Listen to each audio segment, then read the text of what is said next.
안녕하세요. 소리 책갈피입니다. 1890년대 영국, 전적으로 남성의 영역이었던 추리소설 분야에 최초의 여성 탐정을 주인공으로 한 작품이 등장했습니다. 이 말이 레이디 탐정 러브데이 브룩의 소설집을 제가 처음으로 소개할 때 했던 멘트였는데요. 오늘이 러브데이 브룩 소설집의 마지막 에피소드를 들려드리는 날입니다. 한국에는 소개된 적이 거의 없는 작품이라 오디오북으로 녹음하기 위해 영문 원서 소설집을 펴놓고 각 에피소드를 번역하느라 그동안 나름 애를 썼답니다. 다행히 많은 분들이 사랑해 주셔서 뿌듯했고요. 빅토리아 시대의 여성 탐정이란 캐릭터도 귀했지만 이 소설을 쓴 작가도 여성이라는 점에서 이 소설집은 영국에서도 아주 귀한 작품으로 평가받고 있습니다. 이 작품이 인기에 힘입어 이후 여성 탐정을 앞세운 소설들이 연이어 출판되기도 했다네요. 캐서린 루이자 퍼키스는 38살이라는 늦은 나이에 작가로 데뷔해 17년 동안 작가 활동을 해왔습니다. 여성에게 마냥 편이 오픈되어 있지 않았던 당시의 출판계라 이름의 약자만 따온 C.L. 펄키스라는 성별이 모호한 이름으로 책을 출간하기도 했다네요.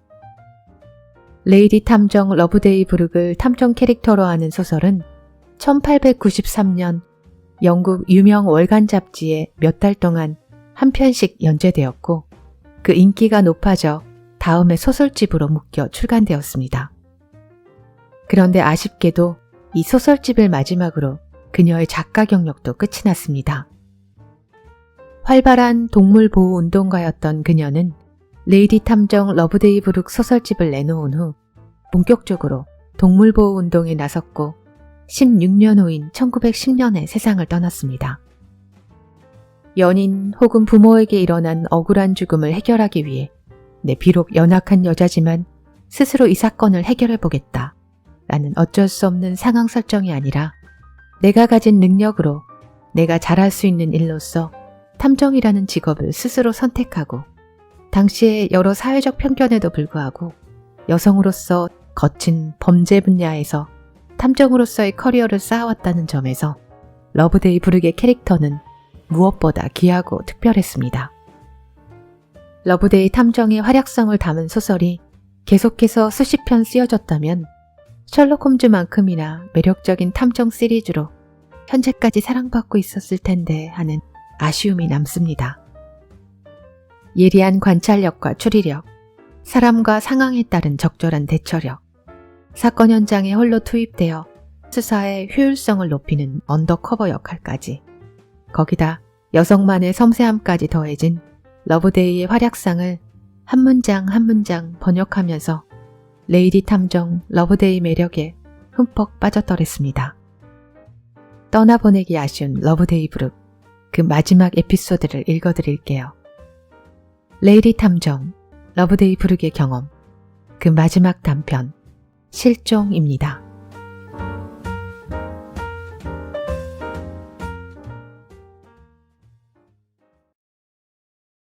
자, 다음 내용을 듣고 자네가 이 사건을 해결해 보려는 의욕이 생겨나길 바라는 바네.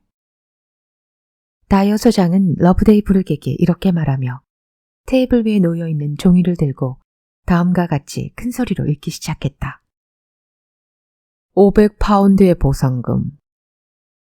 9월 20일 월요일부터 레스터셔주 랭포드 크로스의 랭퍼드홀 저택에 사는 리처드 골딩 씨의 외동딸 아이린 골딩 양이 실종되었다.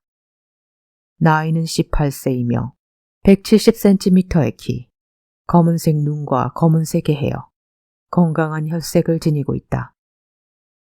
아이린 양은 크림색 리본으로 장식된 흰 세일러 모자와 함께 짙은 푸른색 썰지 드레스를 입고 있었으며 골드 브로치, 가죽끈 시계, 그리고 왼손 세 번째 손가락에는 커다란 다이아몬드 반지를 끼고 있었다. 20일 아침 10시쯤 그녀는 랭포드홀 저택을 나와 랭포드 크로스로 통하는 중앙도로를 지나간 것이 마지막으로 목격되었다. 실종된 여성이 집으로 돌아올 수 있도록 유용한 정보를 제공하는 사람에게 500파운드의 보상금이 지급된다. 모든 제보는 랭포드 크로스 경찰서에 램지 경감에게 보내면 된다. 다이어 소장이 읽기를 마치자 러브데이 브릭이 소리쳤다. 9월 20일에 마지막으로 목격되었다고요? 세상에, 그건 이미 열흘 전이잖아요. 500파운드라는 높은 보상금은 그 지역 경찰의 수색 활동을 엄청나게 자극했을 텐데 열흘이라는 시간이 지날 때까지 실종자에 대한 그 어떤 흔적도 찾지 못했다는 건가요? 지역 신문들이 앞다투어 나라 전체를 헤집어 놓을 만큼 랭포드 실종 사건을 다루었으니 경찰은 의심할 여지 없이 전력을 다해 실종자를 찾고자 노력했다네. 경찰은 그 지역 주변 가까운 곳부터 먼 곳까지의 모든 강과 숲들을 샅샅이 뒤졌다네. 수킬로미터 내 모든 역, 철도 공무원들은 끊임없는 수사와 신문으로 거의 분노할 지경에 이르렀지. 하지만 모두 허사였다네. 결국 아이린 양의 실종 사건은 여느 때처럼 큰 미스터리로 남게 되었고 여기 적힌 대로 그녀는 우연히 지나가던 몇몇 아이들에 의해 랭포드호를 떠나 중앙도로로 지나가는 것이 목격됐지만 그 그녀는 마치 지구가 그녀를 잡아삼키기라도 한 듯 호련히 사라진 것 같다고 말할 수 있을까. 그녀의 가족들은 그녀가 이렇게 갑자기 집을 떠난 이유에 대해 어떤 솔깃한 동기도 제시하지 못했나 보죠. 그런 것 같네. 그 누구 하나 이 실종에 대해 어떤 적절한 이유를 생각해내지 못한 듯해. 난 오늘 아침 랭포드 지역 경찰서의 램지 경감으로부터 자네를 이 사건 조사에 투입해달라는 부탁 편지를 받았네.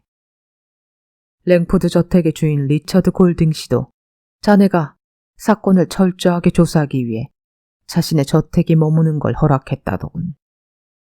램지 경감은 경찰이 저택 밖의 수사에만 너무 많은 시간을 투자한 것 같다며 저택 내부에서 뭔가 실마리를 잡을 수 있지 않을까 기대하는 모양이야. 러브데이가 날카로운 음성으로 대꾸했다. 그 생각은 진작에 했어야 했어요. 아무래도 전 소장님이 이 사건을 해를 거절했으면 좋겠는데요. 여기 뼛속까지 경찰 공무원인 경감 하나가 있어요. 그는 성공 가능성이 열려있는 한 사건을 자신의 손으로 해결하라고 할 테죠.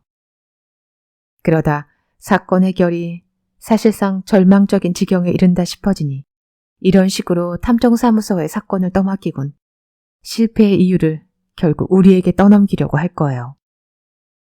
다이어 소장이 천천히 말했다. 자네 말이 옳아. 하지만 최근 우리 탐정사무소 일이 너무나도 부진하다네.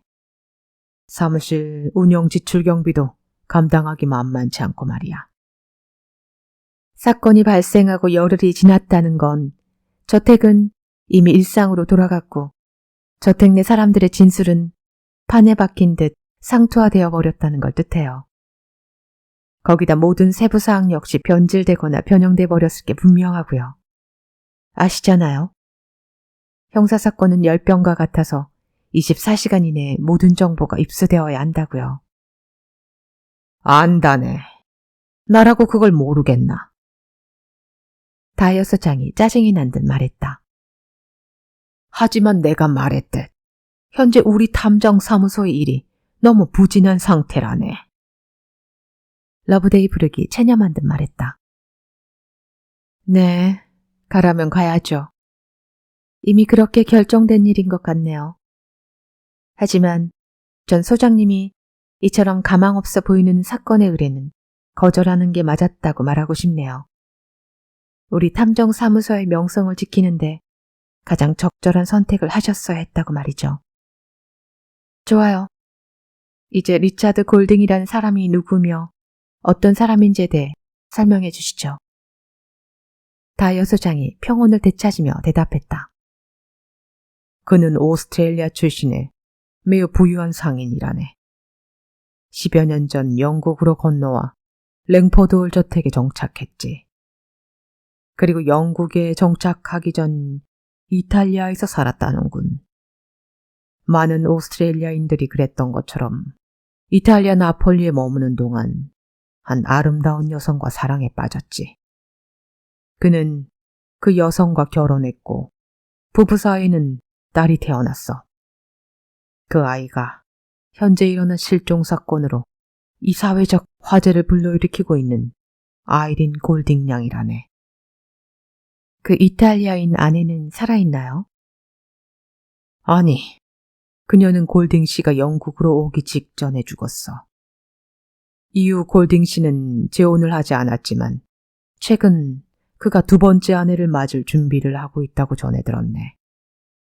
그의 새로운 부인이 될 여성은 지난 1년 동안 골딩 씨의 딸 아이린이 사교계에서 활동하는 걸 돕도록 고용한 보호자였으며 랭포드 저택 살림을 또한 맡아오던 미망인 그리나우 부인이네. 어째 아이린 양이 그리나우 부인을 계모로 받아들이는데 그닥 협조적이진 않을 것 같은데요. 사실이네.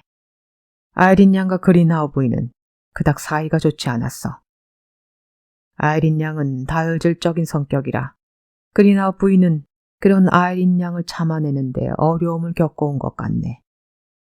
그리나우 부인은 리차드 골딩 씨와의 결혼을 준비하기 위해 이번 달 랭포드 저택을 떠날 예정이었지만 아이린의 실종 사건이 자연스럽게 결혼 준비를 중단시켰지. 아이린 양은 실종 당시 수중에 돈을 좀 가지고 있었을까요? 거기에 대해 알려진 바가 있나요? 그 점은 아무도 확신하지 못하는 것 같네. 하지만 골딩 씨는 딸에게 늘 관대한 액수의 용돈을 주었고 그녀를 위한 은행 계좌를 유지해왔다네. 그녀의 지갑은 때때론 가득 차 있기도 때로는 텅 비워져 있기도 했다는군. 중요한 점들에 있어 확실한 정보를 줄 수 없는 상황에서 자네가 사건 해결에 투입된다는 점을 알리게 돼 나도 심히 유감스럽게 생각하네. 네, 좋습니다. 그런 아이린 양에게 애인은 있었겠죠? 그렇다네. 그녀는 사랑스럽고 매력적인 젊은 여성이었고 반 오스트레일리아, 반 이탈리아인이라는 그녀의 혈통은 지역 모든 남성들의 관심을 끌어모았지. 하지만 그녀의 관심은 그중 2명의 남자에게 향했던 모양이야. 랭포드 일대 거의 모든 땅을 소유하고 있는 길레로이 경, 그리고 부유한 남자 클리브 경의 외아들인 고든 클리브. 2 젊은 남성이 그들이라네. 그런데 갑자기 어떤 이유에선지 몰라도 아이린 양은 고든 클리브 씨에게 그녀를 향한 그의 관심이 다소 불쾌하다는 의사를 표했어. 그리곤 길레로이 경에게 연인으로서의 관심을 굳혔지. 하지만 고든 클리브는 조용히 앉아 그 상황을 받아들이지 않았다고 하는군.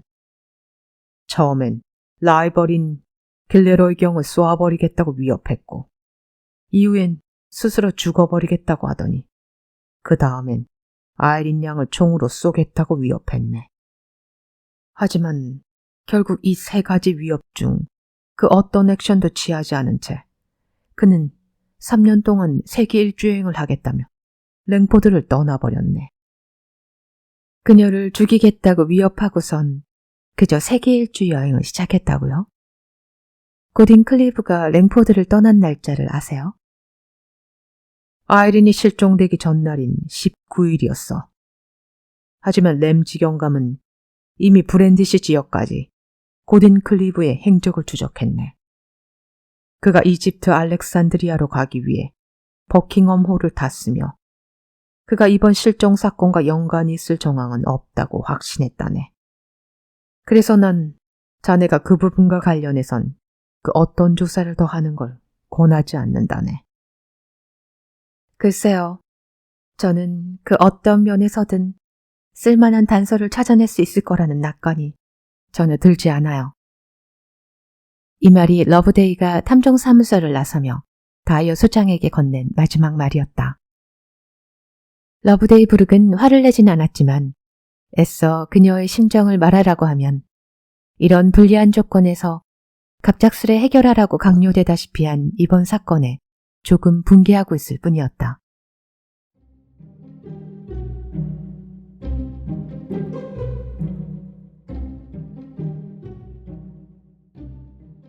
다요 소장에게 한 그녀의 마지막 말은 그날 하루가 끝날 무렵 랭포드 크로스역에서 만난 램지 경감에게 건넨 첫 인사말이기도 했다.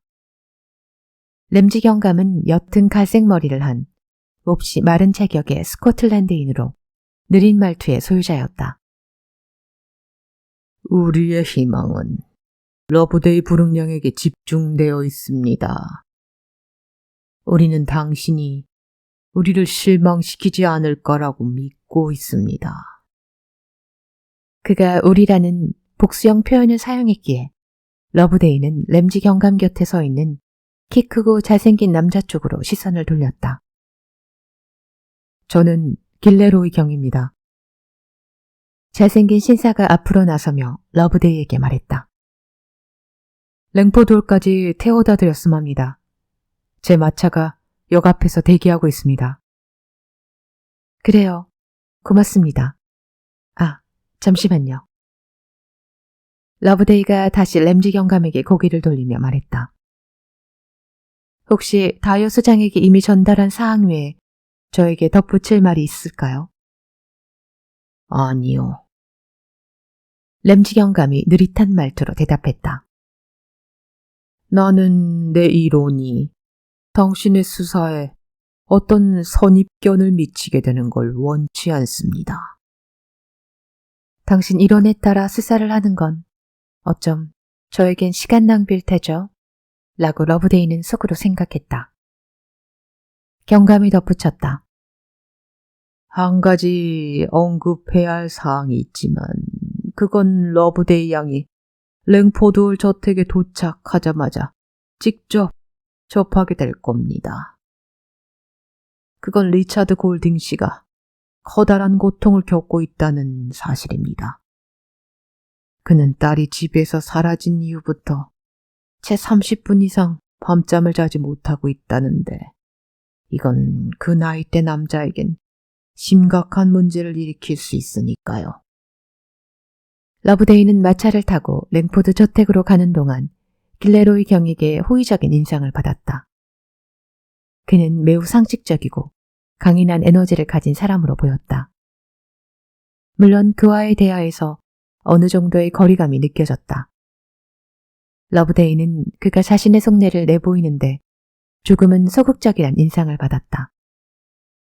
하지만 그럼에도 분명한 것은 만약 아이린 골딩 양을 찾는 일에 제대로 된 성과를 얻지 못한다면 그건 그의 삶을 망치는 결과가 될 수 있다는 것이었다. 그는 말을 채찍질하며 시골길을 따라 빠르게 마차를 몰았다. 저에게 아이린을 찾을 수 있을 만한 어떤 추측이나 의혹이 있다면 1분 안에 죄다 당신에게 보여주고 싶지만 현재 제 머릿속은 완벽할 만큼 공백 상태임을 고백할 수밖에 없군요. 제 머릿속은 지난 며칠간 10여 개의 의심스러운 추측으로 가득했습니다. 하지만 결국 하나하나 그것들을 내려놓을 수밖에 없었습니다. 차례로 모든 사람을 의심해 왔다고 해야 할 겁니다. 전 고든 클리브부터 하느님 용서하십시오. 유일한 혈육인 아이린의 아버지 리차드 골딩 씨, 미래의 계모가 될 그리나우 부인, 저택 내 하인들 모두, 그 모두를 의심했습니다. 하지만 이후 돌아가는 상황들은 하나하나 그들 모두를 무죄로 만들어 가더군요. 정말 어처구니가 없어 미칠 것만 같습니다. 그녀를 찾기 위해 땅끝까지 샅샅이 뒤져야 할 상황에서 두 손 놓고 여기 가만히 앉아있다는 현실에 전 무엇보다 화가 납니다. 랭포드홀 주변 땅은 레스터셔주 대부분의 사냥터 지역과 마찬가지로 마치 거대한 증기롤러가 땅을 누르고 지나간 것처럼 평평했다. 랭포드홀 저택은 거친 회색돌로 장식된 고딕 양식의 건축물이었다. 러브데이가 저택으로 향하는 게이트를 통과해 드라이브웨이를 지나 잎이 거의 떨어진 드름나무 숲 사이로 처음 저택을 마주했을 때 느낀 인상은 음산함마저 느껴지는 회색빛 그 자체였다. 올해 초 강풍이 불었고 이후 이어진 폭우로 인해 저택 내 넓은 정원 잔디밭은 늪지대에 가까울 만큼 황폐해져 있었다. 공원을 비스듬히 흐르는 개울가 물줄기는 지난 폭우 때문에 둑을 넘쳐날 만큼 불어나 있었다. 하늘은 구름이 잔뜩 끼어 있었으며 슬픈 울음소리를 내며 까마귀 떼들이 검은 날개를 펄럭거리며 날아가는 풍경은 이곳의 황량함을 더해주었다. 러브데이는 이렇게 생각했다. 정말이지 완벽한 그림이 아닐 수 없네. 외동딸의 행방은 짐작할 수도 없는 채 저택 전체를 짓누르고 있는 이 음산함과 황량함이라니. 랭포돌 저택 문 앞에 마차가 서자 커다란 뉴펄랜드개 한 마리가 달려왔다. 길레로이 경은 마차에서 내려 그 개를 정성스럽게 쓰다듬어 주었다. 아이린에게 드라이어드입니다. 그가 설명했다.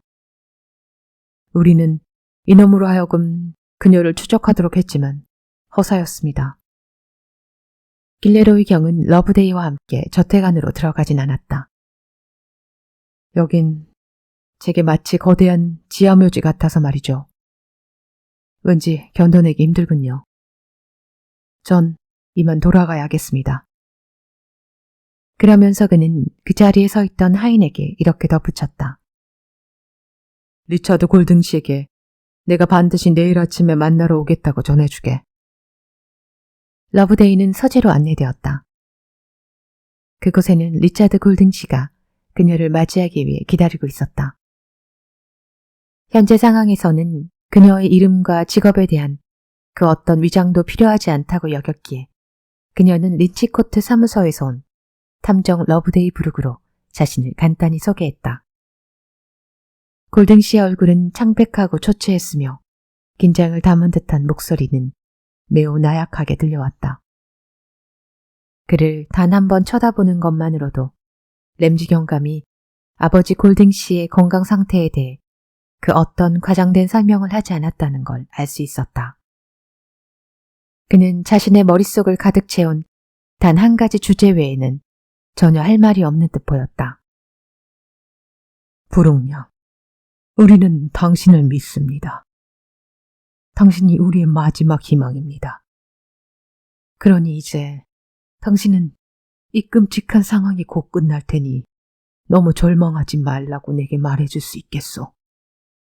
하루나 이틀 더 이 상황이 지속된다면 난 분명 관 속에 들어가 눕게 될 거요.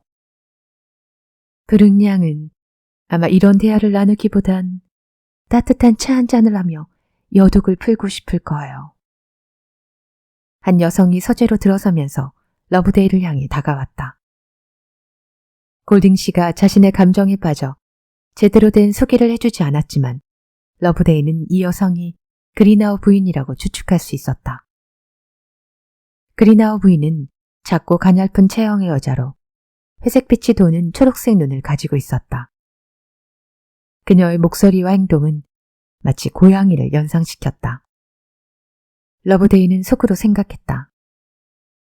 부드러운 벨벳 솜털 아래 꼭꼭 숨겨놓은 날카로운 발톱은 아이린 양의 직선적이고 다혈질인 기질과는 확실히 맞지 않았겠어. 골딩 씨는 이내 자신을 사로잡은 단 한 가지 주제로 되돌아갔다. 당신은 이미 내 딸 사진을 받았겠죠. 하지만 내 생각으론 저 얼굴이 훨씬 더 내 딸과 닮았다고 생각되오만. 리차드 골등 씨는 그렇게 말하며 자신의 책상 위에 걸려있는 초상화를 가리켰다. 큰 눈에 아름다운 18살 소녀의 초상화로 소녀의 입가는 눈에 띌 만큼 달콤한 표정을 짓고 있었다. 그리나우 부인이 다시 대화에 끼어들었다.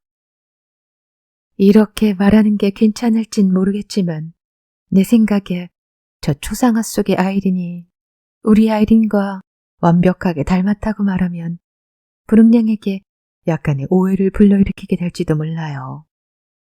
물론 나 역시 아이린을 너무나 아끼지만 그리나우 부인이 러브데이를 향하며 말했다. 난 아이린이 저 초상화에서처럼 달콤한 표정을 짓고 있는 걸 거의 아니 결코 보지 못했다는 걸 언급하지 않을 수 없겠네요. 골딩 씨가 얼굴을 찌푸리며 화제를 바꾸었다. 말해보시오, 부릉냥. 사건 내용을 듣고 의뢰를 받았을 때 당신이 받은 첫인상은 어땠습니까?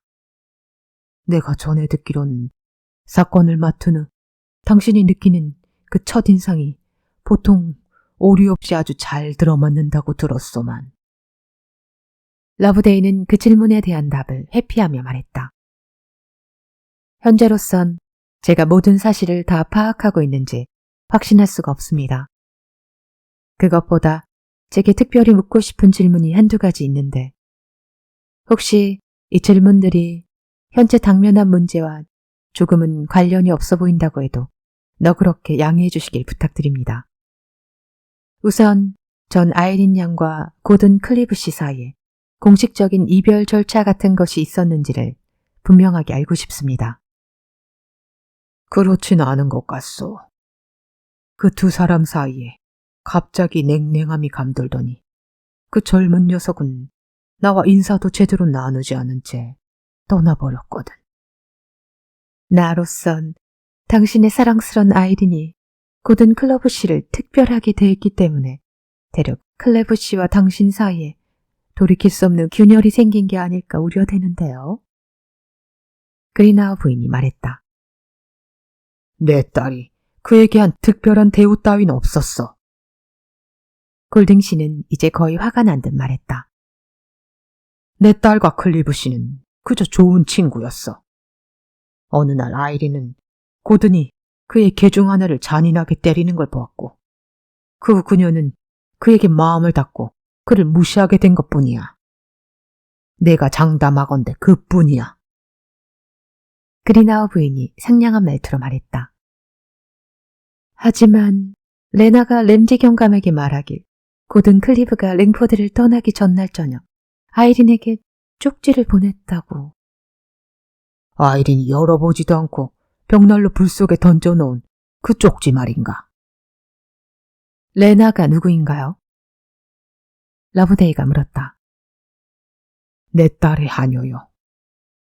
막달레나가 그녀의 이름인데 우리는 그녀를 그저 레나라고 부릅니다.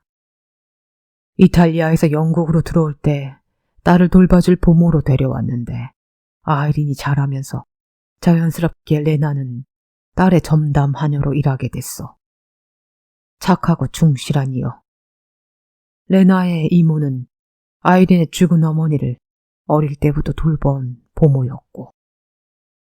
혹시 제가 이 저택에 머무는 동안 그 레나가 저의 시중을 맡아줄 수 있을까요? 러브데이가 그리나우 부인에게 돌아서며 물었다. 물론이에요. 부릉냥이 원한다면요. 하지만 레나의 현재 마음 상태가 그닥 좋지 못하다는 걸, 그래서 살갑지도 순종적이지도 못할 가능성이 매우 높다는 것을 경고해야겠네요. 골딩 씨는 레나는 원래 그런 사람이 아니야 라고 비난하는 어조로 그리나우 부인에게 말했다. 그리곤 러브데이에게 덧붙였다. 하지만 지금 그녀가 좀 달라지긴 했어. 사실 저택 안의 모든 하인들은 그간 경찰로부터 지나치게 엄격한 대질신문을 받으며 시달렸다오. 램지 경감은 마녀였던 레나에게 유독 가혹하게 굴어 그 애는 모욕감을 느낀 것 같소. 의기소침해져서는 신문에 대답하기를 거부할 지경이 되고 말이오. 전담하녀라면 누구보다 신중하게 다루어져야 했을 텐데 안타깝군요. 아이린 양이 실종 당일 아침 산책에서 저택으로 돌아오지 않았을 때 그 하녀 레나는 꽤나 마음이 무너져 내렸을 텐데 그녀의 당시 상태는 어땠나요? 그때 전보를 손에 든 하인이 서재로 들어왔다. 골딩 씨는 급히 전보를 열고 떨리는 목소리로 그 내용을 읽었다. 아이린 양의 인상착의 정보에 의해 누군가 제보를 해왔는데 아이린 양으로 보이는 여성이 어제 파리 상젤리제 거리에서 목격되었으나 신원을 확인해 보기 전에 사라졌습니다. 파리에서 포크스톤과 도보 항구에 도착하는 사람들을 잘 살펴보시길 바랍니다. 그 정보는 파리에서 온 것으로 파리 경찰서의 둘라우 수사관으로부터 온 것이었다. 정보를 읽은 후 나타난 골딩 씨의 동료는 보기 가여울 지경이었다. 세상에 맙소사. 이게 과연 진짜인 건지. 그는 망연자실한 듯 이마에 손을 얹으며 외쳤다. 도보로, 아니, 파리로 바로 출발해야겠소. 그는 비틀거리며 일어서더니 잠시 멍하고 어리둥절한 표정으로 주위를 둘러보았다. 그의 정신 상태론 달이나 북극성을 향해 출발해야겠다고 이야기하는 편이 나을지도 모를 지경이었다. 실례합니다만 램즈 경감이 그 정보 내용의 진실 여부를 확인할 적임자일 겁니다. 즉시 그걸 그에게 보내는 것이 좋겠어요. 러브데이가 이렇게 말하자 리차드 골딩 씨는 머리부터 발끝까지 바르르 떨더니 다시 의자에 털썩 주저앉았다. 당신 말이 맞는 것 같군요. 내 형제 상태론 이를 그르칠지도 모르지. 그러고는 곁에 서 있는 하인에게 고개를 돌렸다. 그에게 가장 빠른 말을 타고 가 즉시 경감에게 이 정보를 전달하라고 명령했다. 다음의 말도 덧붙였다. 그리고 돌아오는 길에 갤레로이 경을 만나 이 소식을 전하게. 그런 후 애원하는 듯한 얼굴로 러브데이를 바라보며 물었다. 이건 좋은 소식일 테죠. 당신도 그렇게 생각하시오. 전 그 정보 내용에 너무 많이 기대하지 않는 게 좋을 것 같은데 그렇지 않나요, 부릉냥? 그리나우 부인이 러브데이에게 말했다. 알다시피 이렇게 말하긴 좀 그렇지만 그간 거짓 제보가 너무 많았어요. 지난주 3번이나 전국 각지에서 우리 아이린이 목격되었다는 정보를 받았잖아요. 여기저기 그녀와 비슷한 또래의 소녀들이 세상을 떠돌고 있는 게 아닐까. 전 그렇게 생각되네요. 러브데이가 답했다. 아이린 양이 입고 있던 드레스 때문이 아닐까 합니다. 그 의상은 그다지 독특한 특징을 지니고 있진 않죠. 많은 여성들이 외출할 때 입는 드레스니까요. 그래도 우리는 최선을 다해야 합니다. 그리고 어쩜 바로 이 순간에 아이린 양이 자신이 왜 그런 선택을 했었는지 충분한 설명을 하기 위해 집으로 돌아오는 길일 수도 있을 테니까요. 괜찮으시다면 이제 저는 제가 머무를 방을 안내받고 싶습니다만 그리고 하녀 레나가 가능한 빨리 제 방으로 와주길 바라는 바입니다. 방 안 벽난로 불 앞에 안락의자에 조용히 앉아있는 동안 러브데이의 머릿속은 매우 바쁘게 움직이고 있었다. 그녀가 마지못해 떠맡게 된 이 사건은 복잡한 듯해도 이제 몇 가지 흥미로운 세부 사항들을 드러내고 있었다. 그녀는 그 결말이 비극으로 끝나지 않기를 바라며 이 작은 드라마 속 등장인물들을 하나하나 떠올려 보았다. 마음이 무너져 내린 아버지, 고양이 같은 영민함을 지닌 미래의 계모, 충실한 하녀, 활력 넘치고 넓은 마음의 애인. 그들을 차례차례 고려해 보았다. 그 남자는 비상시에 의지할 만한 사람인 듯해. 러브데이는 다른 사람들보다 글레로이 경에게 조금 너그러운 입장을 보였다. 그는 꽤나 분별력이 있어 보여. 그리고 그때 방문 두드리는 소리가 들렸고 그녀는 생각을 멈췄다. 들어오세요. 러브데이의 대답에 문이 열리고 하녀 레나가 들어왔다. 그녀는 키가 크고 검은 눈동자를 가진 30살 정도의 여자로 깔끔한 검은 드레스를 입고 있었다. 10여 년간의 영국 생활은 그녀의 본래 국적이었던 이탈리아인으로서의 외모를 꽤나 변화시킨 듯했다. 두꺼운 머리카락을 고정한 날카로운 골드핀과 오른손 세 번째 손가락이 끼워진 거대한 로마 문자 모양의 카메오 링만이 일반적인 영국인 하녀와 그녀를 구별하는 유일한 것들이었다. 아마도 그녀는 지난 시간 동안 유쾌하게 웃는 표정으로 지내왔을 것이었다. 그러나 지금 그녀의 얼굴에는 어두운 표정이 드리워져 있고 마치 이렇게 말하고 있는 것처럼 보였다. 나는 원치 않은 심정으로 여기 서 있고 당신의 시중은 들고 싶지 않네요.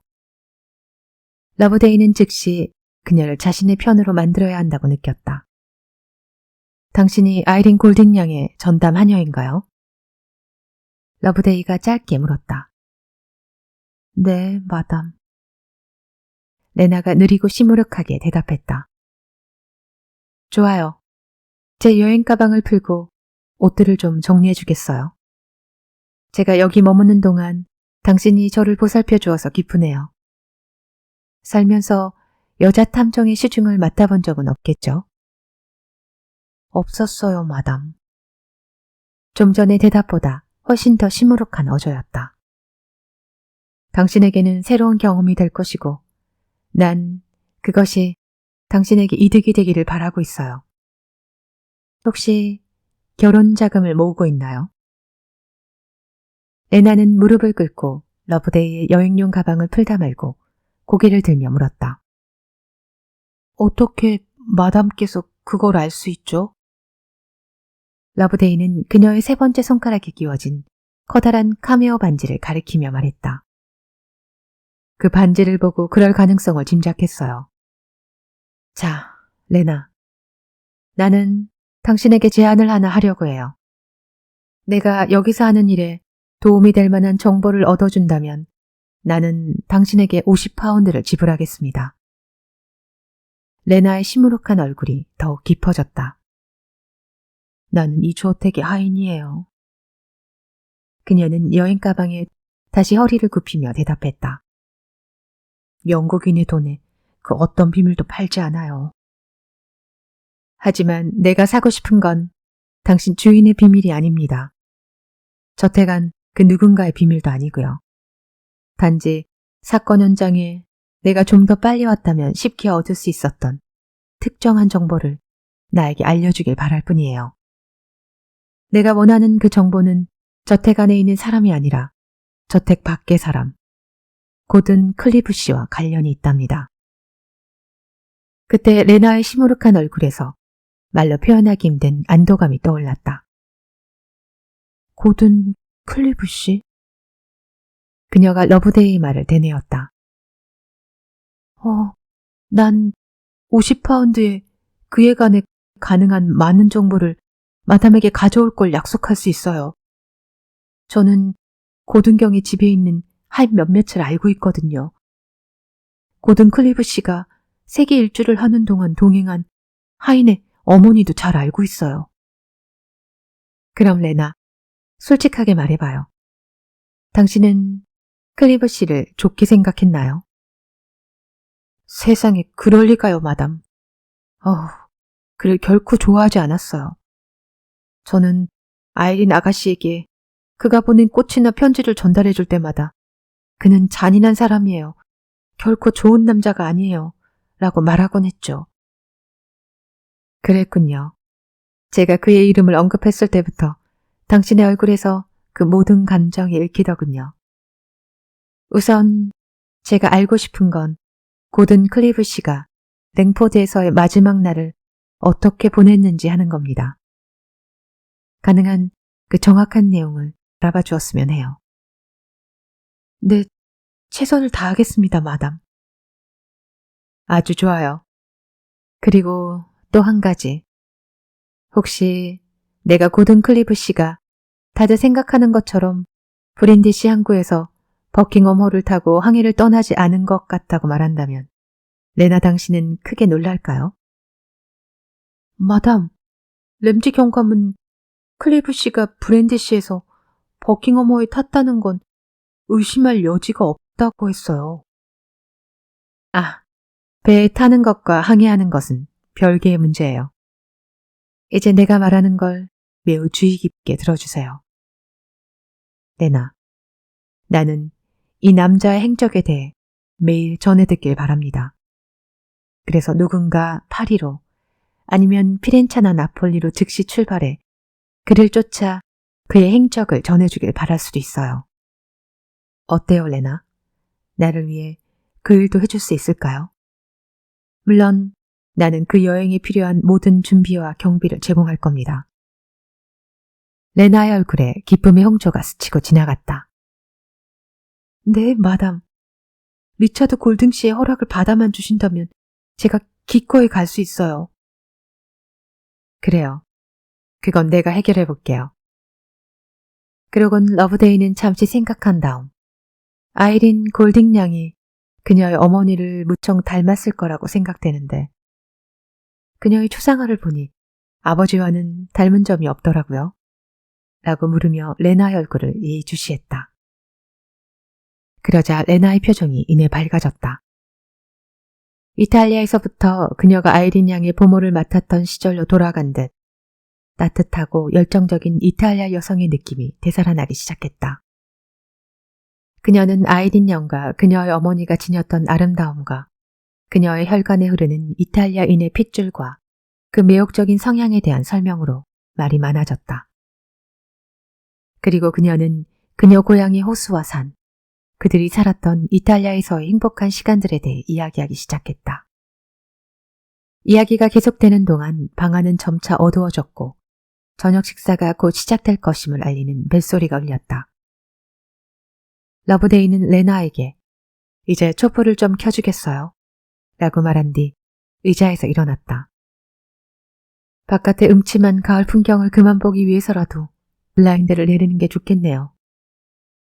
이곳의 풍경은 어쩐지 나를 떨리게 만드네요. 확실히 그랬다. 위협적인 검은 구름은 가라앉아 이제 폭우가 창유리를 부딪히며 급류처럼 쏟아지고 있었다. 집 모퉁이를 돌아 불어오는 바람과 잎이 거의 모두 떨어진 느릅나무들 사이에서 러브데이는 뚝이 넘쳐날 듯 불어난 회색빛의 구불구불한 개울물을 창을 통해 언뜻 볼 수 있었다.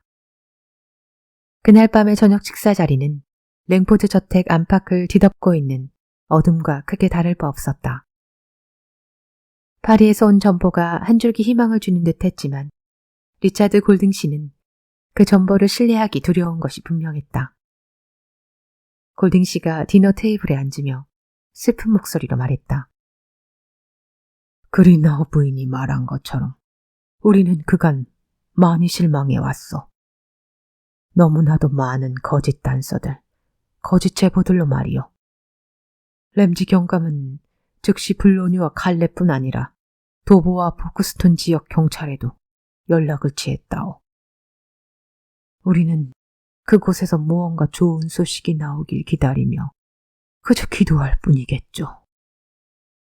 그리나 부인이 고양이의 가르랑거리는 소리처럼 가르랑거리는 듯한 목소리로 말했다.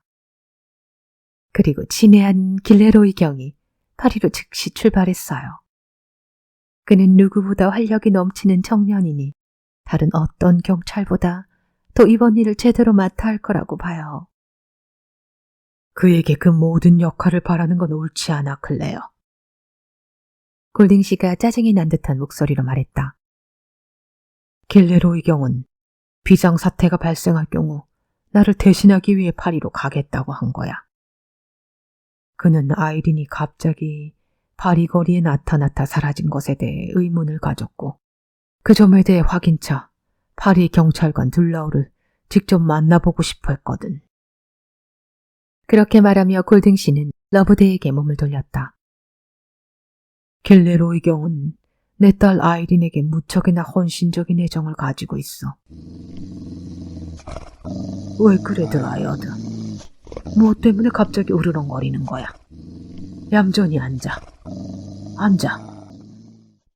조금 전까지 벽난로 앞 러그 위에 편안하게 누워있던 아이린에게 드라이어드가 갑자기 귀를 쫑긋 세우더니 계속해서 으르렁거리기 시작했기에 골딩 씨의 말이 끊어졌다. 유리문을 통해 밖을 지나쳐가는 여우라도 봤나 보죠. 조용히 하라고 손에 든 레이스 손수건을 흔들대며 그리나우 부인이 말했다. 하지만 드라이어드의 흥분은 그렇게 쉽게 가라앉지 않았다. 이제 그는 아예 코를 땅에 대더니 묵직한 커튼이 반쯤 들이운 기다란 프렌치 유리문 근처를 킁킁거리고 있었다. 뭔가가 그를 불안하게 만든 모양이네요. 그를 정원으로 잠시 내보내는 게 어떨까요? 라고 러브데이가 말했다. 이봐 드라이어드. 가서 직접 찾아봐. 골딩씨가 이렇게 말하며 프렌치 도어를 열어 드라이어드가 바람 부는 어둠 속으로 달려나갈 수 있게 해주었다. 짧은 저녁 식사였다. 초췌해 보이는 골딩씨는 저녁 식사 자리에 앉아 억지로라도 먹는 척하고 있는 것이 틀림없었다. 식사가 끝난 후 러브데이는 편지를 작성할 만한 조용한 공간을 부탁했고 골딩씨가 그녀를 서재로 안내해 주었다. 여기서 당신이 필요한 건 다 찾을 수 있을 거요. 골딩씨는 여성용 데븐포트 책상 앞에 러브데이가 앉을 수 있도록 의자를 가져다 두며 말했다. 이건 아이린이 가장 좋아하던 공간이었어. 여기 그녀가 마지막으로 가져다 놓은 꽃이 있군. 모두 말라 죽었지만 난 이걸 절대 치우지 않을 작정이요. 그는 잠시 말을 멈추며 다 시들어버린 에스터꽃이 가득 담긴 꽃병을 들었다가 다시 내려놓고는 서재를 나갔다. 러브데이는 아이린의 펜, 잉크, 종이와 앞지를 이용해 곧 편지 쓰기에 열중했다. 벽난로 선반위의 시계가 밤 10시를 알리고 나서야 그녀는 자신의 방으로 돌아가야겠다고 생각했다. 시계 종소리와 동시에 또 다른 소리가 그녀의 귓가에 들려왔다. 창가에서 개가 낑낑거리며 긁는 소리였다. 외부 베란다로 통하는 프렌치 도어를 열어보려고 했으나 잠겨 있었기 때문에 러브데이는 잠금장치를 열기 위해 하인을 호출해야 했다. 창문이 열리자마자 드라이어드는 진흙으로 엉망이 된 채 모든 털에서 검은 물을 툭툭 떨어뜨리며 집 안으로 달려들어왔다. 게을물에 들어간 게 틀림없군. 하인이 흠뻑 젖은 개를 잡고 서재 밖으로 데리고 나가려고 애쓰며 말했다. 잠깐 멈춰요. 러브데이가 소리쳤다. 그녀의 시선이 개의 이빨 사이에 걸려있는 무언가에 닿았다. 갈기갈기 찢어진 천조각 같은 것이 개의 입가에 매달려 있는 것이 보였다. 러브데이는 몸을 숙여 개를 쓰다듬어 달래면서 그 천조각을 개의 입가에서 빼냈다. 자세히 살펴보니 짙은 푸른색 서지 옷감 조각들이 너덜너덜하게 찍혀 있었다. 부름냐, 편지 쓰기는 거의 끝났나요? 그때 골딩씨가 서재 안으로 들어오며 물었다. 러브데이는 대답 대신 찢어진 천조각을 들여보였다. 골딩씨의 얼굴이 창백해졌다. 그에게 그 어떤 설명도 필요 없었다. 찢겨진 천조각과 검은 물을 뚝뚝 흘리고 있는 개. 그 둘은 확실한 이야기를 하고 있는 게 분명했기 때문이었다. 오, 이런 맙소사. 왜 난 드라이어드를 따라 밖으로 나가보지 않았던 거지? 즉시 수색을 해야 돼. 하인들을 모두 불러와. 등불과 밧줄, 사다리를 가져오게. 그가 외쳤다. 불길한 기운이 골딩씨를 사로잡았다. 드라이어드, 찾아라, 어서. 골딩씨는 모자도 쓰지 않고 얇은 실내화를 신은 채 어둠이 짙은 정원을 향해 달려가며 소리쳤다. 얼마 지나지 않아 등불과 밧줄, 개울물을 가로지를 수 있을 만큼 긴 사다리를 갖춘 저택의 남자아인들이 모두가 골딩씨를 따라 나섰다. 이제 바람은 잦아들었고 폭우도 그쳤다. 가늘게 흩날리는 어두운 구름 사이로 물기 어린 반달이 힘겨운 듯 떠 있었다. 러브데이와 그리나우 부인은 베란다에 서서 드라이어드가 달려간 개울 쪽으로 남자들이 사라지는 걸 지켜보았다. 밤의 정적을 뚫고 그들은 때때로 이쪽이야. 아니, 여기. 아니, 여기. 하며 소리쳤다. 그리곤 멀리서 이따금 번쩍이는 등불과 함께 드라이어드가 날카롭게 짖는 소리만이 들려올 뿐이었다. 30분 정도 경과했을 때 남자 하인 중 한 명이 엄숙한 표정으로 달려와 차분한 어조로 이야기했다. 들것으로 쓸만한 것이 필요해서요. 저택 복도 오크나무 창문틀과 방충망이면 적절할 듯합니다. 이어 그는 들것으로 실어올 그것을 어느 방으로 옮겨두어야 좋을지를 물어왔다.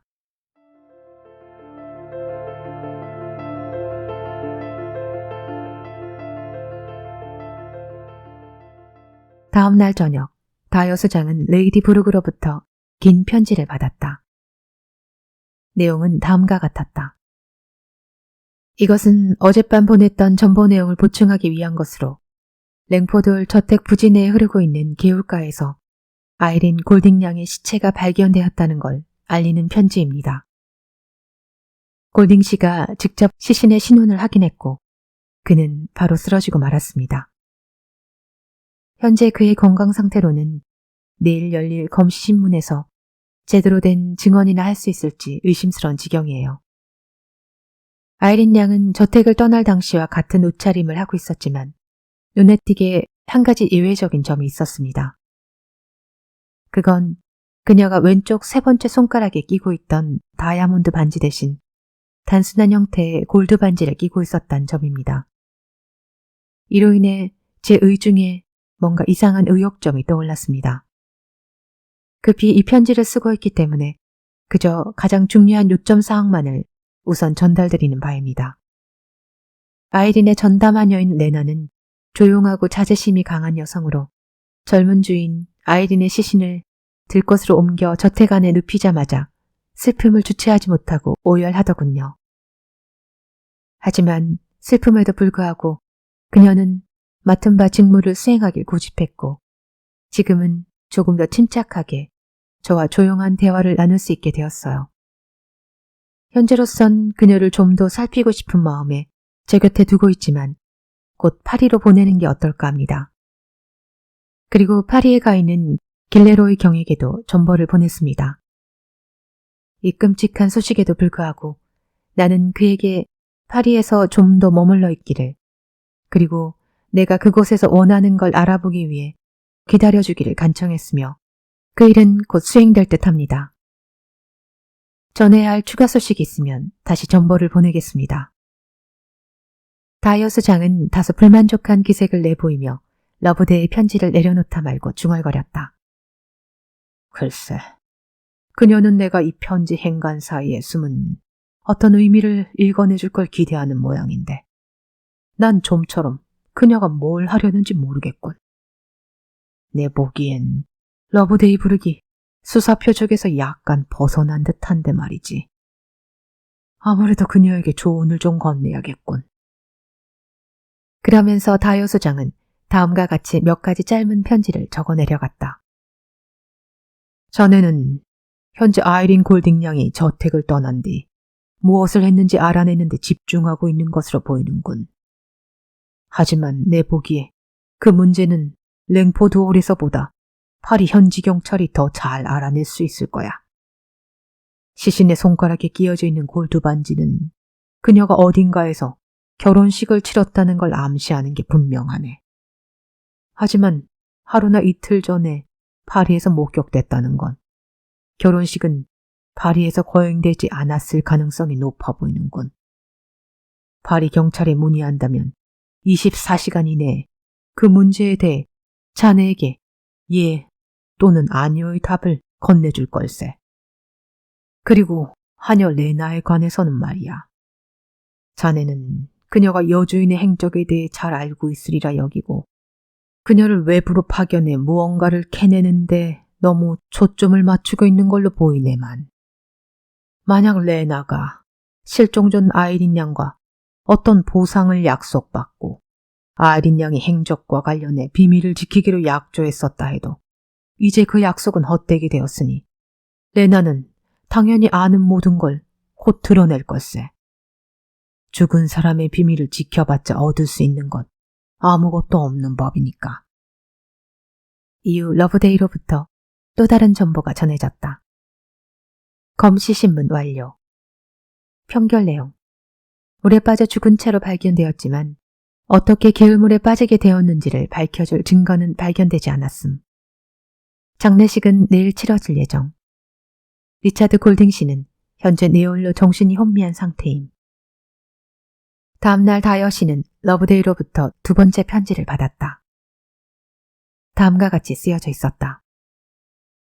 장례식은 끝났고 골딩 씨의 건강은 훨씬 더 악화되었습니다. 나는 하녀 레나를 파리로 급히 파견해서 고든 클리브 씨와 관련된 정보를 얻는 데 있어 그녀의 도움이 필요하다고 얘기하고 그녀가 이 일을 제대로 수행해주면 이에 상응하는 보상금을 주겠다고 약속했습니다. 또한 길레로이 경에게 편지를 써서 현 상황에서 제게 꼭 필요한 종류의 도움이 무엇인지 설명해 두었습니다. 만약 그가 내가 생각한 대로의 인재라면 그는 모든 파리 경찰보다 더 유용한 역할을 해내리라고 여겨집니다. 랭포덜 저택 일대는 여전히 흥분 상태에 휩싸여 있으며 온갖 종류의 소문들이 들끓고 있습니다. 램지 경감과 파리 경찰의 둘라우 수사관은 아이린 골딩 양이 짙은 푸른색 서지 드레스를 입고 파리의 미디역에서 영국 랭포드역에 도착하기까지 모든 행적을 추적한 바로는 그녀가 쏟아지는 폭우를 뚫고 홀로 랭포드홀 저택까지 걸어왔음이 틀림없다고 말하고 있습니다. 하지만 나는 이 정보가 아이린 양 실종의 모든 미스터리를 해결하는데 크게 도움이 되지 않는다고 생각합니다. 램지 경감은 나의 사건 수사 방식을 한가로운 대처라며 비난하듯 말하더군요. 머리는 지독할 만큼 텅 비었고 본질적으로 냉정한 마음씨의 그리나우 부인은 경감의 그런 생각에 동의하는지 내가 저택에 머무는 시간이 불필요하게 길어지고 있는 거 아니냐는 듯한 뉘앙스를 자주 내비치더군요. 난 이미 이 저택에 남아있을 필요가 없기에 랭포드 크로스의 로버 호텔로 숙소를 옮길 예정이라고 그녀에게 말해두었습니다. 전 그리나우 부인이 이번 사건의 결말을 내심 반기고 있다고 봅니다. 거만하면서도 매혹적인 젊은 아가씨 아이린 양은 그리나우 부인에게 차갑게 대해온 것이 틀림없습니다. 속내를 숨긴 고양이 같은 이 자그마한 여성은 아마 가능만 했다면 아이린 양의 장례식 당일에 축제에 모닥불을 피우고 모두에게 이 기쁜 날을 즐기라고 명령했을 게 분명해요. 현재 저의 가장 큰 걱정거리는 리차드 골딩 씨인데 그는 여전히 의식이 없습니다. 담당 의사에게 그의 상태 보고를 매일 2차례씩 호텔로 전해줄 수 있겠냐고 요청해 두었습니다. 그가 무척이나 심각한 상태인 듯해 매우 걱정스럽네요. 하루나 이틀 뒤에 보다 자세한 내용의 편지를 보내드리겠습니다. 러브데이가 랭포드홀 저택을 떠나 로보호텔로 향하던 날 의사는 골딩 씨가 회복할 가능성이 없다고 말했다. 다음 날 아침 그녀에게 온 소식은 상태는 변함이 없다 였지만 셋째 날에는 약간의 개선이라는 보고가 있었다. 그리고 그날 이후 개선 상태가 계속됨, 위험에서 벗어남, 꾸준히 상태가 개선되고 있음 이라는 반가운 소식으로 이어졌다. 골등 씨의 상태 때문에 저는 이곳에서 생각한 것보다 오래 머무를 수밖에 없었어요. 램지 경감에게 러브데이는 이렇게 핑계를 대듯 말했다. 하지만 이젠 여길 떠나도 될 것 같습니다. 파리로 가느냐고요? 저런. 아니요. 전 다이어 소장에게 내일 모레 탐정사무소로 돌아갈 계획이라고 정보를 보냈습니다. 내일 밤 기차를 타고 런던으로 갈 예정이에요. 혹시 여기서든 랭포드 크로스역에서든 저를 만나게 된다면 사건을 맡은 이후 제가 했던 사건 수사 보고서를 전부 알려드리죠. 이제 저는 내일 몇 시쯤이 리차드 골딩 씨와 작별 인사를 나누기에 좋은 시간인지 물어보기 위해 랭포드홀 저택에 들릴 예정입니다. 램지 경감이 당시 불응량에게 들은 바는 이것이 전부였다. 너무 한가롭게 사건을 수사한다 라는 램지 경감의 말은 러브데이의 자존심을 건드렸고 그녀는 램지 경감과 그의 경찰 동료들에게 린치코트 탐정사무소가 특별한 방식으로 사건을 수사하고 있으며 최선을 다해 그 명성을 유지하고 있음을 제대로 일깨워줘야겠다고 결심했다. 저택으로 가는 길에 러브데이는 우체국에 잠시 들렀고 런던 소인이 찍힌 편지가 그녀에게 건네졌다. 그녀는 즉시 편지를 열어 읽은 뒤 답장을 썼다. 답장으로 쓰여진 전보의 내용은 마을 우체국 국장이 보기엔 온통 수수께끼처럼 보였다. 러브데이는 전보를 받을 상대에게 서로 소통이 가능한 언어인 독일어로 글을 썼기 때문이었다. 하지만 받은 사람의 주소란에는 런던 체링 호텔의 길레로이 경에게 라고 쓰여진 영문 이름이 적혀 있었다. 랭포돌 저택에서 다시 마주한 그린하우 부인은 활기가 가득 차 있었다. 그녀는 골딩 씨가 다음날 잠시 아래층으로 내려올 것이며 그의 고통스러운 기억을 일깨울 만한 물건들이 눈에 띄지 않도록 여기저기를 정리하고 있다며 신이 난 듯 말했다. 아이린 양의 하프는 목재실로 옮겨졌고 서재 벽면에 걸려있던 그녀의 추상화 역시 치워졌다. 그녀의 작은 데븐포트 책상은 내 방으로 옮겼답니다. 가엾은 아이린. 만약 그녀가 그 유별난 기질을 컨트롤하는 법을 좀 배웠다면 그녀에겐 보다 나은 운명이 펼쳐졌을 텐데 말이에요. 뭐 이제 우리야 그녀의 미래가 어떤 것이었는지 결코 알 수 없는 노릇 아닌가요? 그린하우 부인의 그 말에 러브데이가 한 유일한 응답은 골든 씨의 현 상태에 대한 의사의 정확한 진단이 무엇이었냐를 묻는 것이었다. 그린하우 부인은 고두인 박사가 진단하기에 골든 씨의 체력적인 측면은 상당히 좋아졌지만 그의 정신 상태는 여전히 심각하다고 말했다며 소수건을 그녀의 눈가로 가져다 댔다. 러브데이는 다음날 떠나기 전 마지막으로 골딩 씨에게 작별 인사를 하기 위해 다시 저택을 방문하려 하니 고두인 박사가 골든 씨를 검진하러 저택에 와 있는 시간이 언제쯤인지를 알고 싶다고 말했다. 사실 러브데이는 골딩 씨를 만나기 전에 의사와 약간의 사적 대화를 나누고 싶었던 것이다. 그녀의 요청에 대해 그린하우 부인은 아무 제기 없이 알려주었다. 그린하우 부인은 이 여성 탐정을 자신과는 완전히 다른 종류의 인종쯤으로 치부하며 러브데이의 행동이며 생각 방식 역시 특이하다고 여겼다. 무엇보다 내일이 이 여성 탐정과의 마지막이 될 것이라는 사실을 속으론 너무나 다행스럽다고 여기고 있는 것이 분명했다. 폭풍우가 몰아치던 그동안의 가을 날씨는 늦여름 같은 날씨로 변해 따사로운 햇살이 랭포드홀에 내리쬐고 있었다. 처음 이곳을 방문했던 것과는 완전히 다른 분위기였다. 러브데이 브룩은 랭포드 저택 건물과 주변 정원을 산뜻한 마음으로 바라보았다. 느릅나무 숲 가지 사이에서 숨바꼭질하듯 보이는 기울물은 이전에 넘쳐날 듯 불어나 있던 회색빛이 아니었다. 개울은 밝은 햇살 아래 은색 줄무늬 빛을 발하며 경쾌하게 흐르고 있었다. 까마귀조차도 오래된 저택이 하늘을 활기차게 날고 있는 듯 보였다. 아이린에게 드라이어드가 달려오며 반갑게 지저댔다. 정말이지 성가신게예요. 아주 버릇이 없어요. 아무 때나 지저댄다니까요. 아무래도 쇠사슬로 묶어둬야 하지 않을까 싶네요. 그린하우 부인이 고드인 박사가 기다리고 있는 방으로 러브데이를 안내하면서 말했다. 두 사람을 소개시킨 후 그녀가 말했다. 어떻게 제가 여기 남아있을까요? 아니면 박사와 둘이서만 대화하고 싶으신가요? 러브데이가 둘이서요 라고 단호하게 대답하자 그린하우 부인은 이 여성 탐정의 유별스러움을 다시금 되새기며 두 사람의 대화가 궁금하지만 어쩔 수 없다는 듯 물러났다. 고도인 박사와 30분 정도 이야기를 나눈 후 러브데이는 리차드 골든씨가 앉아있는 서재로 안내되었다. 러브데이는 며칠간의 병세가 골든 씨에게 가져온 신체적 변화에 큰 충격을 받았다. 서재의 긴 프렌치 창문 가까이에 놓아둔 의자에는 며칠 사이 10여 년 정도 늙어버린 골딩 씨가 앉아 있었다.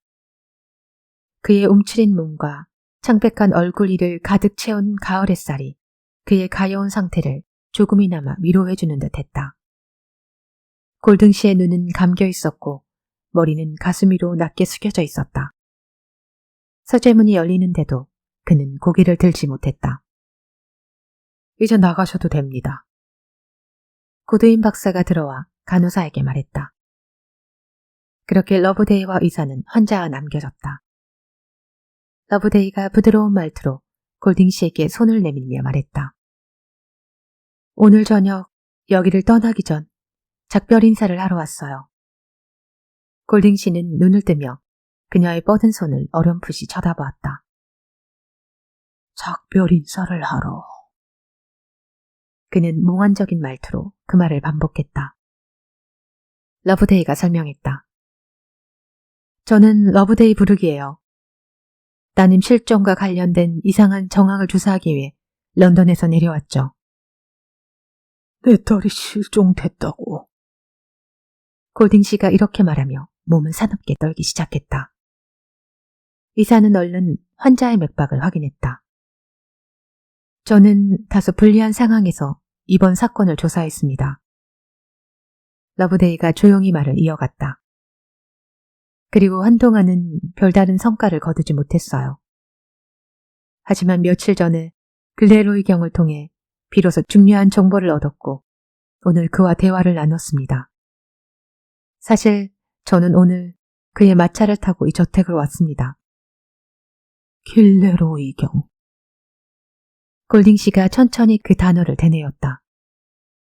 그의 목소리는 보다 자연스러운 울림을 띠고 있었다. 비록 고통스러울지는 모르나 그 울림 속에서 기억이 되살아나기 시작한 듯했다. 그래요. 제가 당신을 먼저 만나보고 당신의 건강 상태를 확인하는 동안 그는 정원을 거닐고 있겠다고 말했습니다. 아, 그가 길을 따라 이쪽으로 걸어오고 있네요. 그녀는 서재의 열린 창문을 반쯤 들이운 커튼을 젖혔다. 유리문 밖으로 저택으로 이어지는 거대한 느릅나무 숲과 오솔길의 경치가 내다보였다. 그 길을 따라 두 사람이 여유롭게 걸어오고 있었다. 두 사람 중 한 명은 의심할 여지 없이 길레로이 경이었고 다른 한 사람은 키가 큰 우아한 여성으로 에도의 뜻을 담은 듯한 검은 상복을 입고 있었다. 골든 씨는 처음에는 멍하고 무표정한 눈빛으로 러브데이의 시선을 따라갔다. 그러다가 조금씩 뭔가를 깨닫고 인지하는 듯한 표정으로 바뀌었다. 그의 얼굴이 하얗게 질렸다. 길레로이 경이 맞아. 근데 그의 곁에서 걷고 있는 여자는 그녀는 대체 그녀는 그가 숨을 헐떡이다 몸부림치며 말했다. 어우 하늘이시여 말해주게 빨리 말해주게 그녀는 그는 자리에서 일어나려 했지만 팔다리가 말을 듣지 않았다. 고도인 박사는 진정에 도움이 될 음료를 잔에 따라 서둘러 골딩 씨의 입에 가져갔다. 이걸 한 모금 마시세요. 그런 후 러브데이에게 말했다. 이제 빨리 말해주시죠. 저 젊은 여성은 당신의 딸 아이린입니다. 그녀는 랭포드 크로스역에서 저와 길레로이 경과 함께 마차를 타고 여기 왔습니다. 그녀를 들어오게 해서 만나보시겠어요? 그녀는 당신의 허락을 기다리고 있답니다. 하지만 허락을 하거나 거절할 시간은 주어지지 않았다. 저택을 떠나 아버지를 성급하게 두고 가버린 아이린 양의 얼굴은 슬픔과 반가움, 그 두 가지 감정들이 어지러이 교차되고 있었다. 그녀는 더 이상 참을 수 없다는 듯 서재로 들어왔다. 아버지! 아이린 양이 골딩 씨의 의자 옆에 무릎을 꿇고 벅찬 목소리로 말했다. 이제야 돌아왔어요. 혹시 나를 만나고 싶지 않은 건 아니시겠죠?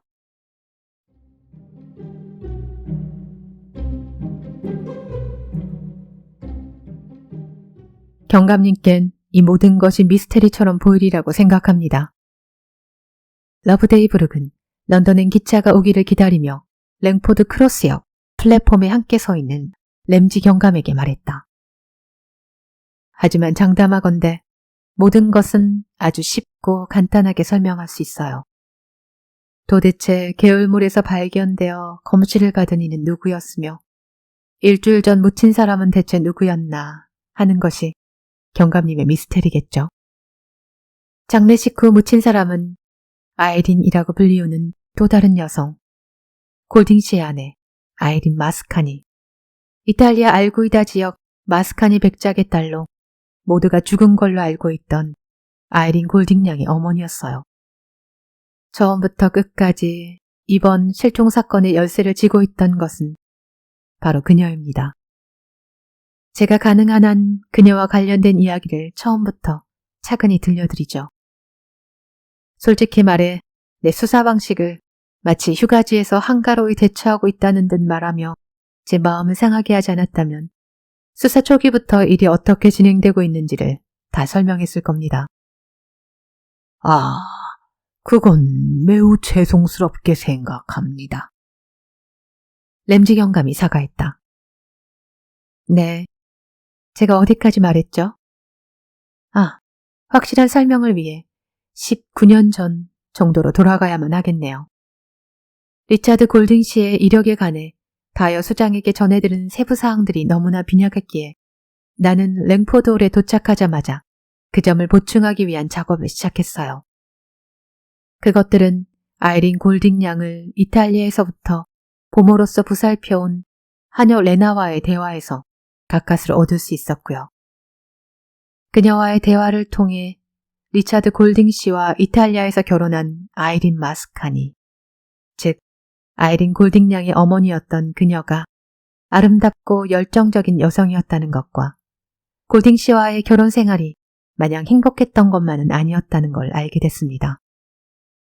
이탈리아의 아이린 마스카니는 어린 시절 어머니가 죽고 보모 안토니아 아래에서 양육되었어요. 안토니아는 하녀 레나의 이모예요. 아이린 마스카니는 어린 시절부터 제멋대로인 아이로 자라났습니다. 그녀가 원하는 바는 다 충족되었고 끝없는 변덕도 매번 거절없이 채워졌죠. 거기다 그녀는 허영심과 교태가 가득한 바람기마저 가진 여자였어요. 자신을 주목하고 끊임없는 애정을 표현할 남자들이 늘 주위에 넘쳐나기를 바라는 타입이었달까요. 결혼 후 리차드 골딩 씨가 그녀의 그러한 면에 싫은 내색을 비쳤지만 소용이 없었습니다.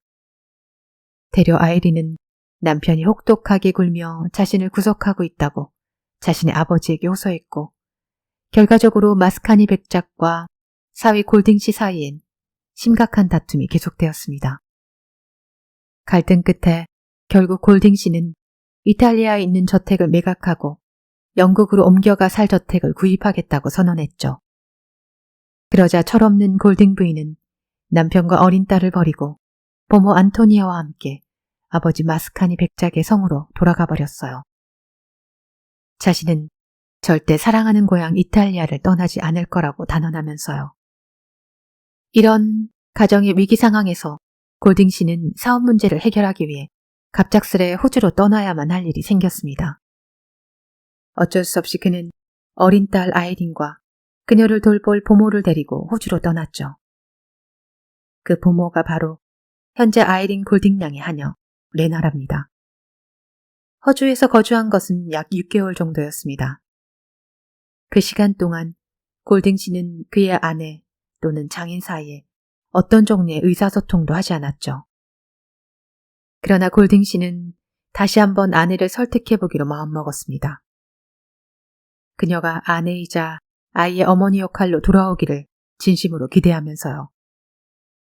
그는 이탈리아 나폴리에 도착하자마자 아내에게 편지를 썼죠. 대화를 나누길 원하니 만날 날짜를 정해달라고 부탁하는 내용이었어요. 이 편지에 대한 답을 전하기 위해 아내의 보모인 안토니아가 그를 방문했습니다. 그런데 안토니아는 슬픔에 젖어 골딩 씨가 호주에 있던 동안 골딩 부인이 고열로 고통받다 죽고 말았고 지금은 알기이다 가문에 가족묘지에 묻혔다고 말했습니다. 그 소식에 골딩 씨의 충격은 컸지만 아내와의 불행했던 지난 결혼 생활을 회상하며 그 슬픔은 아마 차츰 누그러졌으리라고 생각합니다.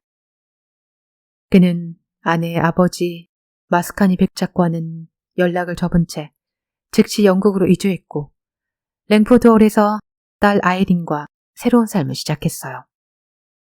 이 모든 것이 바로 레나와의 대화를 통해 제가 알게 된 사실입니다. 레나는 지나가는 말로 아이린 골딩 양과 그녀의 어머니 이 두 사람의 운명이 너무나 일치하는 것 같다고 강조하더군요. 두 사람의 외모부터 성격, 어린 나이에 엄마를 잃은 것부터 많은 부분이 정확히 일치한다고요. 램지 경감이 말했다. 당신이 그 하녀에게서 그 모든 이야기를 알아냈다는 게 내게 가장 놀랍군요. 그녀는 내 앞에서는 완강하다 싶을 만큼 입을 열지 않았거든요. 만약 제가 그 이유가 경감께서 그녀를 너무 경솔하게 다뤘기 때문이라고 말한다면 혹시 신뢰가 될까요? 주인이 실종된 상황에서 그녀에게 그저 단도직입적인 질문 하나만으로 어떤 진실을 이끌어낼 수 있다고 생각하는 건 무리가 아닐까요? 어린 시절부터 부모였다가 10여 년 넘게 함께했던 레나는 분명 그녀의 젊은 여주인에게 무한한 신뢰를 받을 유일한 사람일 거라고 난 확신했어요. 나는 레나가 어떤 명목으로든지 저택 밖으로 나갈 수 있게 만든 후 그녀의 다음 움직임을 면밀히 추적하면 조만간 아이린 골든 양의 흔적을 발견하게 될 거라는 확신이 차 있었습니다. 그러기 위해 나는 레나에게 일부러 고든 클리브가 의심스럽다고 말하며 그녀가 저택을 나가 그의 세계 일주 여행을 쫓아 그의 행적을 세세히 알려준다면 그에게 보상하겠다고 말했어요. 저의 이런 가장은 우선 그녀가 탐정이라는 신분으로 사건 수사를 위해 온 나에게 선입견이나 거부감을 없애고 그저 오롯이 내가 그녀를 믿고 있다는 생각을 심어주어 나를 향한 그녀의 의심을 무장해제시키기 위한 것이었죠. 그리고 무엇보다 고든 클리브를 쫓아가라고 말해놓곤 결국 그녀가 이탈리아로 발길을 향하게 하기 위한 이유이기도 했죠. 효과가 있었습니다. 나를 향한 그녀의 긴장감이 누그러지면서 그녀가 더 이상 의기소침해하지 않고 저와 의사소통을 하기 시작했거든요. 그랬군요. 그렇다면 물에 빠져 죽은 채 발견된 사람의 정체에 대해 의심을 품게 된 단서는 무엇이었는지 내게 설명해 주겠습니까? 단서는 시신을 집으로 데려왔을 때 보였던 레나의 행동이었죠. 하지만 죽었다는 아이린 양의 어머니가 아직 살아있을 가능성에 대한 제 의심은 제가 아이린 양의 데븐포트 책상에 앉아 편지를 쓰던 날 밤에 시작됐어요. 미아 마드레, 나의 어머니라는 단어가 그녀의 책상의 앞지 여기저기에 찍혀 남아있는 것을 제가 발견했거든요. 아주 어릴 때 돌아가신 어머니일 텐데 이 오랜 시간이 흐른 후 아이린 양의 관심이 이탈리아어로 쓰인 미아 마드레로 이어진 건 과연 무엇 때문이었을까? 저는 의심스러웠습니다. 발견된 시신의 손가락에 끼어져 있던 골드 반지부터 레나가 아이린 양이 죽은 어머니와 매우 닮았다고 말했던 것, 또 시신을 확인한 후 리차드 골딩 씨가 했던 죽은 딸이 10여 년 이상 늙어버린 듯해 보인다는 그 통탄 가득한 말까지 이 모든 것들이 제 안의 의혹을 더욱 강하게 만들었어요. 하지만 무엇보다 의혹을 긍정적인 확신으로 바꿔준 건 레나의 행동이었습니다. 저는 시신이 저택으로 실려온 후 그녀를 가까이에서 지켜봤습니다. 처음엔 그녀의 슬픔이 강렬했어요. 그녀가 이탈리아어로 여자란 연인 때문에 마음이 무너질지언정 어머니 때문에 가슴 아파선 안 돼 라는 말을 내지르며 통곡하더군요. 그렇게 그녀는 시신이 놓인 방으로 들어갔고 이후 꽤나 진정이 된 채로 방을 나왔습니다. 그리곤 주인을 잃은 큰 슬픔 속에서도 그녀는 죽은 주인의 장례 절차에 따른 여러 임무들을 침착하고 묵묵히 수행하더군요. 기억하시겠지만 제가 레나를 파리로 급히 보낸 것은 장례식을 끝낸 바로 그날이었습니다. 난 그 전에 길레로이 경에게 편지를 보내 내가 품고 있는 의혹을 알리고 현재 일어난 상황에도 불구하고 파리에 좀 더 남아 이후 내가 그에게 요청하게 될 일을 이행해 달라고 간청했습니다. 레나를 파리로 보내면서 저는 다시 한번 그에게 편지를 썼어요. 레나가 언제 도착할지, 그녀가 어디에서 머물 것인지를 알리고 그녀를 주시하며 그녀의 움직임을 차근차근 따라가 줄 것을 부탁했습니다. 나는 파리에 있던 레나를 이탈리아 나폴리로 보내어 그곳에서 잠시 머물며 내 다음 지시를 기다려줄 것을 명했습니다. 그리고 그녀 모르게 그녀가 탄 나폴리행 기차에 길레로이 경 역시 타도록 했습니다. 나폴리는 그녀가 이탈리아에서의 생활에 대해 말할 때 나에게 언급했던 유일한 장소였지만 그녀가 무심코 한 몇몇 말들에서 마스카니 백작의 성이 있던 마을이 분명 나폴리에서 조금 떨어진 곳에 있으리라는 확신이 들었습니다. 내가 그녀를 나폴리에서 대기하도록 하면 그녀는 자신의 옛 친구나 친척을 만나려고 할 것이라고 전 추측했어요. 그리고 제 추측은 옳았음이 증명됐습니다.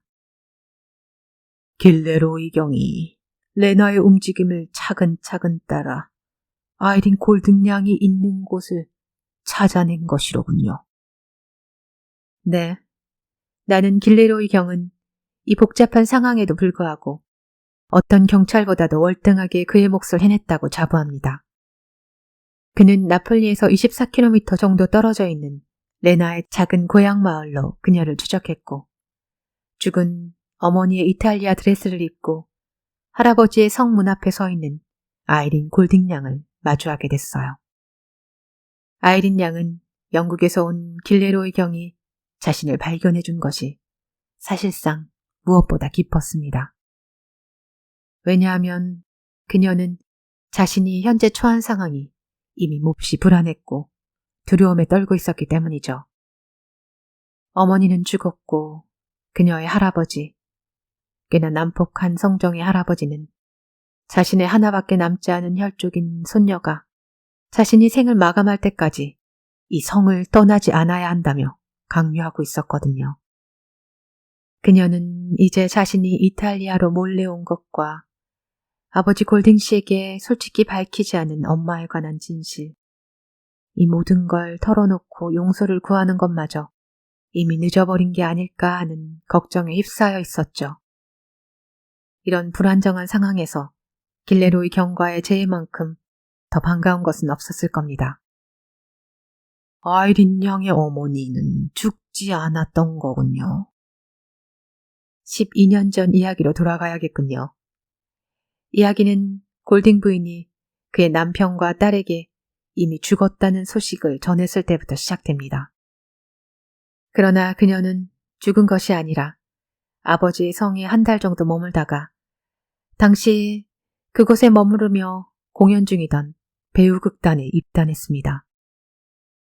그녀가 가진 아름다운 외모로 그녀는 극단에 쉽게 들어갈 수 있었고 무대 활동은 그녀의 타고난 교태와 허영심을 모두 충족시켜 줄 만한 것이었죠. 호주에서 비즈니스를 마치고 리차드 골딩 씨가 나폴리에 왔을 당시 극단은 나폴리에 머무르고 있었어요. 영국으로 옮겨가 가정생활의 따분한 일상으로 다시 돌아갈 마음이 없었던 그녀는 자신이 새롭게 얻은 삶의 자유를 더 확실하게 유지하기 위해 거짓말을 날조했습니다. 부모 안토니아를 보내 자신이 병으로 죽고 말았다고요. 그녀의 아버지 마스카니 백작 또한 딸의 배우 경력이며 그녀의 행적에 대해 아무것도 알고 있지 못했을 가능성이 큽니다. 어느 날 연락이 끊긴 채 시간이 계속 지나갔고 어느새 딸이 죽었다고 믿었을 수도 있습니다. 11년 동안이나 그녀로부터 어떤 연락도 받지 못했으니까요. 11년. 세상에나. 그럼 그녀는 그 시간 내내 무대 활동을 해온 겁니까? 그 점에 대해 확인된 바는 없습니다. 사실 난 그걸 조사하는데 그닥 열중할 필요를 느끼지 못했어요. 중요한 건 그녀가 약 1년 전 아버지의 성으로 돌아온 후부터니까요. 그녀는 어느 날 갑자기 보모 안토니아와 함께 아버지의 성으로 돌아왔고 무일푼에 건강마저 나빠진 상태였어요. 그녀의 아버지 마스카니 백작은 조건부로 이 괘씸한 딸을 받아들였습니다. 딸이 그와 가문의 이름을 더럽혔다고 여겼으니까요. 그녀는 모두가 그간 믿고 있던 것처럼 죽은 채로 남아있어야 한다는 게 바로 그 조건이었습니다. 친척이나 친구를 만나서도 성 밖 아무것도 나가지 않아야 하고 아무도 만나서는 안 되었죠. 슬픈 이야기군요. 그 불쌍한 여인의 생각이 얼마 후엔 남편과 어린 딸에게로 옮겨간 것이겠군요. 네. 부모 안토니아는 영국에 있는 조카 레나에게 어머니가 자기 아이를 보고 싶어 죽을 지경이라고, 아이린에게 그녀의 어머니가 살아있다고, 남편과 아버지에게 모두 잔인한 취급을 받았던 이 가여운 여자가 살아있다고 전해달라는 애절한 편지를 보냈습니다. 그리고 죽음의 그림자가 드리워지기 전에 무슨 일이 있더라도 그녀를 품어달라고 간청했죠. 그 편지를 읽고 아이린 양 몸 안의 모든 피가 휘몰아치듯 했다고 말하더군요. 이건 제가 길레로이경 아이린 양과 함께 마차를 타고 오면서 아이린 양에게 직접 들은 이야기예요. 그녀는 어머니를 당장 만나고 싶다는 욕망에 사로잡혔고 이 모든 잘못된 상황을 바로잡고 싶었다고요. 그녀는 그 순간 아버지를 몹시 증오했고 당장 그와 맞서서 그의 오래전 결단을 비난하겠다고 생각했어요. 하지만 다시 곰곰이 생각해보니 또 다른 길도 보였어요. 모든 걸 솔직하게 말하면 대려 아버지는 어머니와의 모든 교제를 금지할지도 모른다. 내겐 충분한 돈이 있으니 즉시 이탈리아로 가지 못할 이유가 대체 무엇이겠는가. 딸이 이탈리아 엄마에게로 갑자기 가버린 후 어머니의 입을 통해 직접 딸이 영국 집으로 돌아오는 조건으로 모든 원하는 바를 받아들여 달라고 제시하는 건 어떨까 하는 생각이었죠. 이렇게 이탈리아행이 계획되었습니다. 아이린 양은 모든 일이 해결될 때까지 이 비밀을 지켜준다면 레나에게 그녀의 값비싼 다이아몬드 귀걸이 한 쌍을 주겠다고 약속했어요. 산책을 가듯 저택을 나서야 됐기 때문에 여행용 가방은 가져갈 수 없었어요.